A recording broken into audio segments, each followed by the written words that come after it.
دوسرے شخص کو یہ موقع دیں کہ وہ شرمندگی سے بچ جائے۔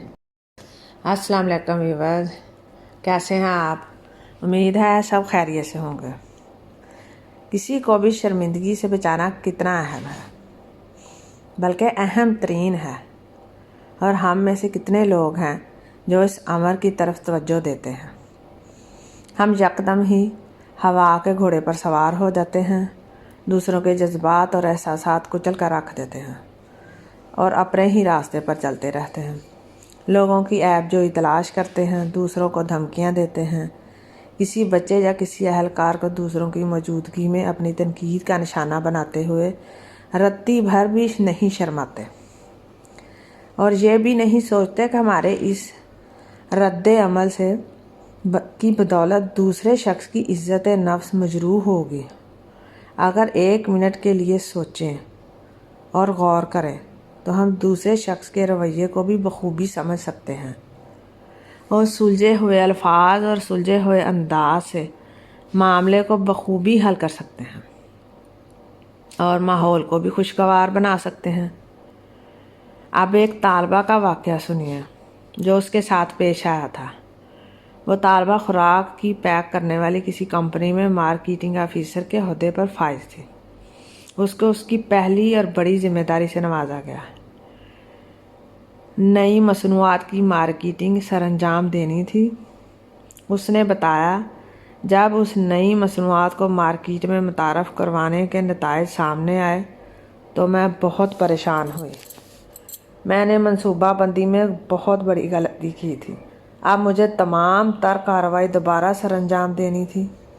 میں باس کے ساتھ مشورہ کرنے کے لیے رابطہ بھی نہیں کر سکتی تھی۔ باس کے ساتھ رابطہ اس اجلاس میں ممکن تھا جہاں مجھے اپنی رپورٹ پیش کرنی تھی۔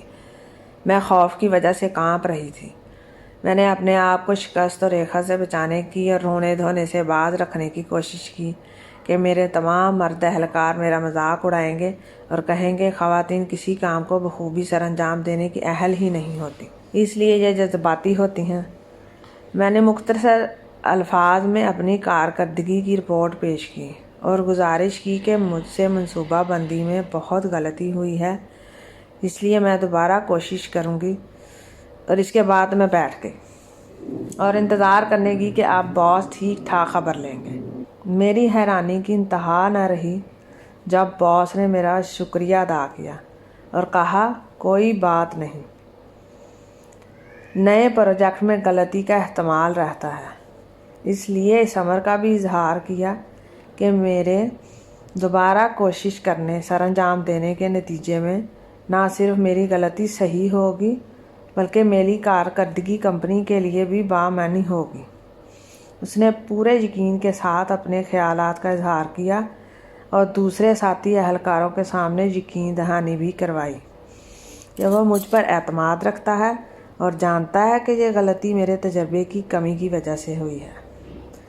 میری ناکامی کی وجہ میرے تجربے کی کمی تھی، نہ کہ میری اہلیت اور قابلیت میں کمی تھی۔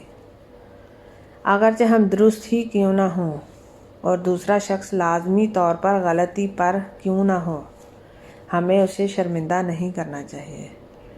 کسی بھی شخص کو اس کی نظروں میں گرانا ناقابل معافی ہے، ہمیں اس کا ساتھ دینا چاہیے۔ آپ کا ویڈیو سننے کا شکریہ۔ میری ویڈیو کو لائک کیجیے گا، سبسکرائب کیجیے گا۔